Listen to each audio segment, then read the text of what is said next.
Today I am again before you with my new video, which is based on one of the most important chapters of grammar, that is narration. प्यारे बच्चों, आज आपके सामने पुनः एक बार मैं उपस्थित हुआ हूं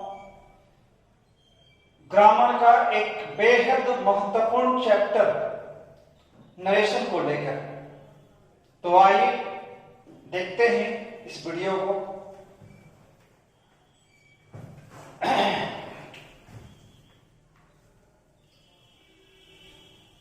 नरेशन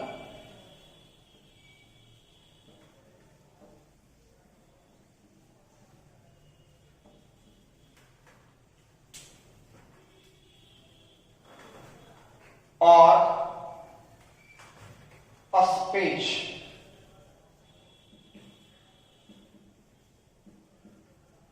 नरेशन और स्पीच, इसे हिंदी में कहते हैं कथन।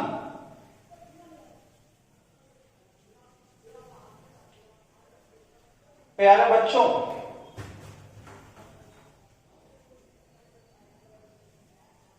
to study this chapter in a systematic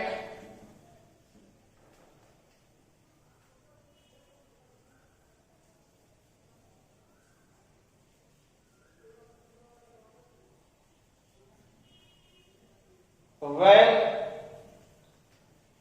organized way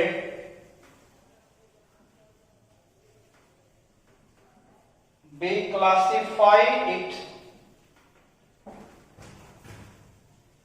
into following parts। प्यारे बच्चों, to study this chapter narration, यानी नरेशन चैप्टर का अध्ययन करने के लिए इन सिस्टमैटिक, एक क्रमबद्ध और सुसंगठित तरीके से अध्ययन करने के लिए we classify it into following parts। हम इसे निम्नलिखित भागों में बांटते हैं। जो पहला पार्ट है वो है इंट्रोडक्शन। दूसरा पार्ट है क्लासिफिकेशन। तीसरा पार्ट है सम interesting what important facts related to narration। और चौथा पार्ट है interchange of direct and indirect speech।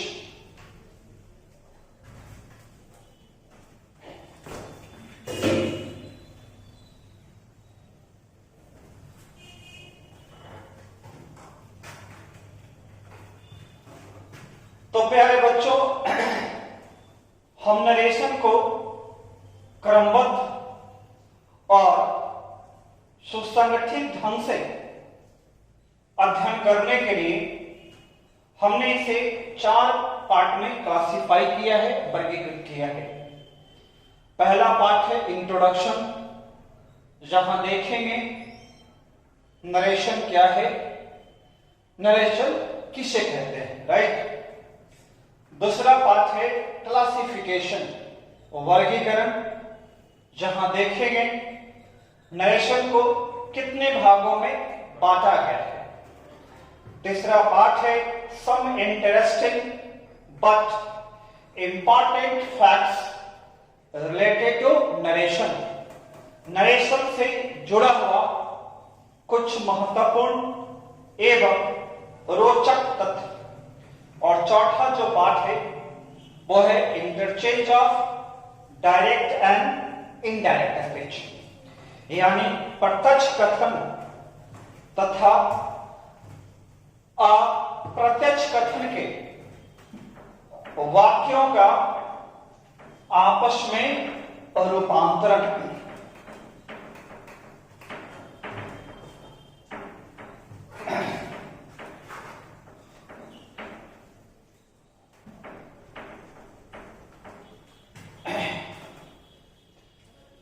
तो अब देखते हैं हम पहला पार्ट, जिसका टाइटल है इंट्रोडक्शन यानी परिचय। तो इस पार्ट के तहत हम देखेंगे नरेशन के डेफिनेशन को, इसके परिभाषा को।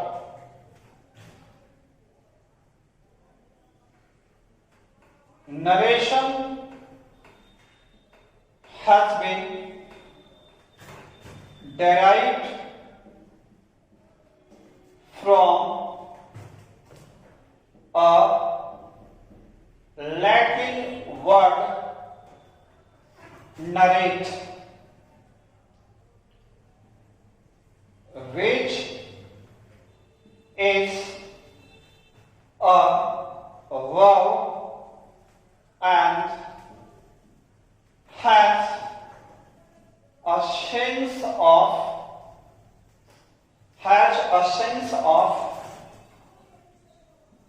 to say or to state. When suffix son is added to the word narrate,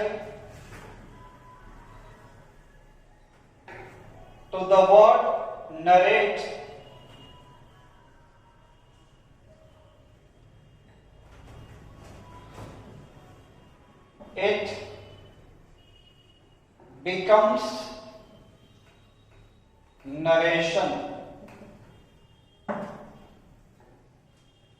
तो बच्चों, ये है इंट्रोडक्शन किसका, नरेशन का।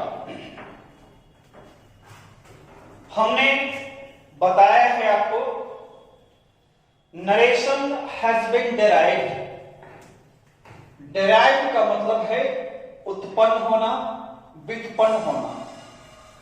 नरेशन की उत्पत्ति हुई है और लैटिन वर्ड, लैटिन भाषा के एक शब्द narrates, which is a verb, जो एक क्रिया है, and has a sense of to say और टू स्टेट। इसका मतलब होता है कहना। When suffix, suffix का मतलब यहां पे है प्रत्यय। When suffix son is added to the word narrate, जब son नामक प्रत्यय को जोड़ा जाता है क्रिया नरेट में, it becomes narration, तो ये बनता है कथन। प्यारे बच्चों,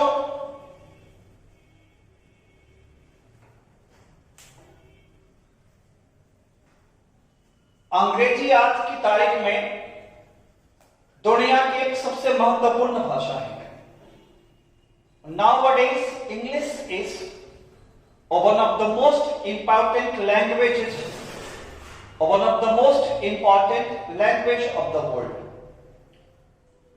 But it is also a bitter fact, ये भी कड़वी सच्चाई है, it is a mixture of various languages, ये कई भाषाओं का मिश्रण है। और अंग्रेजी को जो भाषा सबसे अधिक प्रभावित किया है वो है लैटिन और स्कैंडिनेवियन। तो अबाउट 70% वर्ड्स जो हम पढ़ते हैं इसकी ऑरिजिन या तो लैटिन से है या स्कैंडिनेवियन से है। तो हमने देखा नरेशन की उत्पत्ति एक लैटिन वर्ड नरेट से हुई है। देखिए यहां पे ये वर्ड है नरेट, इसका मतलब क्या होता है? टू से और टू स्टेट, राइट। नरेट एक वर्ब है, इसका मतलब क्या हुआ? कहना, राइट। अब नरेट में हमने क्या जोड़ा? शन नामक प्रत्यय जोड़ा, तो क्या बना? नरेशन। नरेशन जो वर्ड है वो नाउन है और इसका मतलब होता है हिंदी में कथन। तो स्पष्ट है कि नरेशन की उत्पत्ति एक लैटिन भाषा के शब्द नरेट से हुई है, जो कि एक वर्ब है और जिसका शाब्दिक अर्थ होता है कहना। क्लियर है? और नरेट में हमने जब शन नामक प्रत्यय जोड़ा तो क्या बना? नरेशन। इसे कहते हैं कथन। अब प्रत्यय क्या है?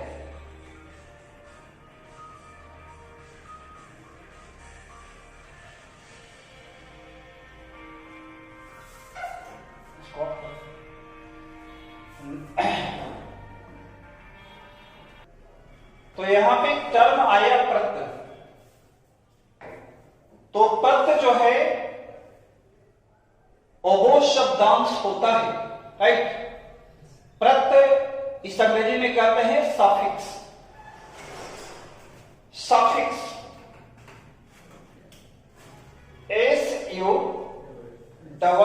SUFFIX suffix. ये सफिक्स बना है दो वर्ड से, सब प्लस फिक्स। तो सब प्लस फिक्स से बना है क्या? सफिक्स। इसको समझ लें आप। सब का मतलब होता है लेटर, लेटर यानी बाद में, और फिक्स का मतलब होता है अटैच, यानी वो शब्दांश जो किसी शब्द के आगे जोड़कर उसके अर्थ में परिवर्तन करते हैं उसे सफिक्स यानी प्रत्यय कहा जाता है। आपने देखा हम नेट में क्या जोड़ा? सन जोड़ा, जो क्या है? सफिक्स है, एक प्रत्यय है। और जैसे हमने नरेट जोड़ा, नेट में सन जोड़ा, तो कहना से इसका अर्थ क्या हो गया? कथन हो गया। क्लियर? तो ये था इंट्रोडक्शन ऑफ नरेशन।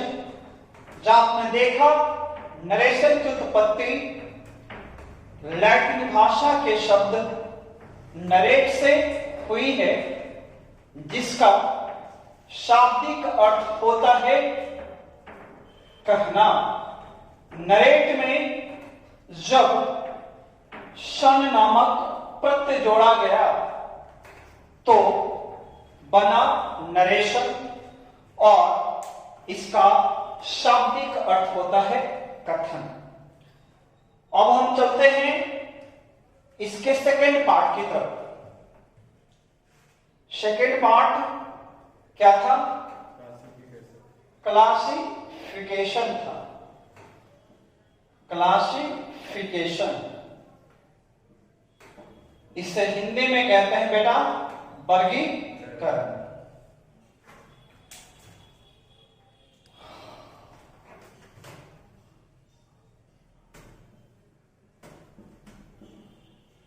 नरेशन को दो पार्ट में बांटा गया है, या कहें नरेशन को दो भागों में बांटा गया है। जो पहला है वो है डायरेक्ट स्पीच, या इसका एक नाम और है, ओल्ड नेम, डायरेक्ट नरेशन। और दूसरा है इनडायरेक्ट स्पीच और इनडायरेक्ट नरेशन। इनडायरेक्ट स्पीच को हिंदी में कहते हैं अप्रत्यक्ष कथन, जबकि हम डायरेक्ट स्पीच को हिंदी में कहते हैं प्रत्यक्ष कथन। यानी नरेशन का दो पार्ट हुआ, डायरेक्ट और इनडायरेक्ट। जब किसी स्पीकर के द्वारा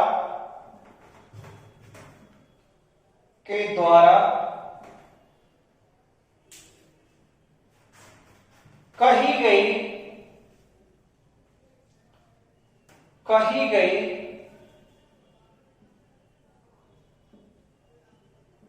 किसी भी स्टेटमेंट, हिंदी में से कहते हैं कथन, को बिना किसी बदलाव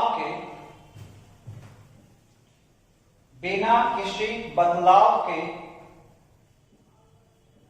हूबहू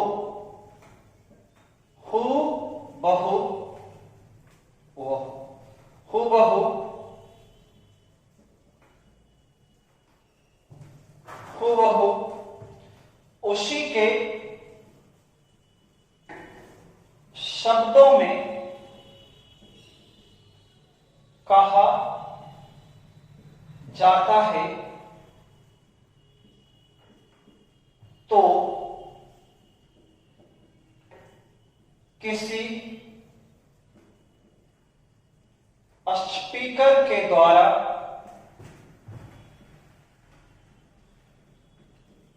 कहा गया वह कथन डायरेक्ट स्पीच होता है। और दूसरा है आपका इनडायरेक्ट स्पीच। जब किसी स्पीकर के द्वारा कही गई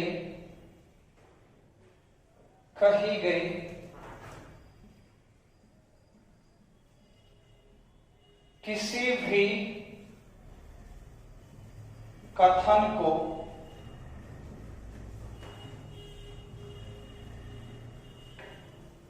उसी रूप में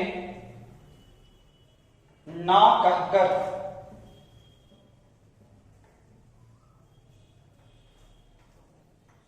वल की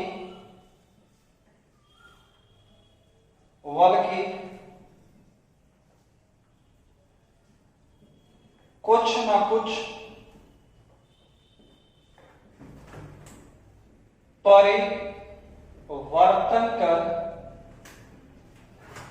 परिवर्तन कर या बदलाव कर दूसरे शब्दों में कहा जाता है तो किसी स्पीकर के द्वारा कहा गया वह कथन इनडायरेक्ट स्पीच होता है। तो एक था क्लासिफिकेशन ऑफ नरेशन, जहां हमने बताया आपको कि जब किसी स्पीकर के द्वारा, जब किसी वक्ता के द्वारा कही गई किसी भी स्टेटमेंट को, किसी भी कथन को बिना किसी बदलाव के, बिना किसी परिवर्तन के हूबहू उसी के शब्दों में कहा जाता है तो किसी वक्ता के द्वारा कहा गया वह कथन डायरेक्ट स्पीच होता है, यानी प्रत्यक्ष कथन होता है। अंग्रेजी में कहें तो when any statement said by any speaker is represented in the same form without making any changes in its fundamental structure, it is known as direct speech। दूसरा है आपका इनडायरेक्ट स्पीच।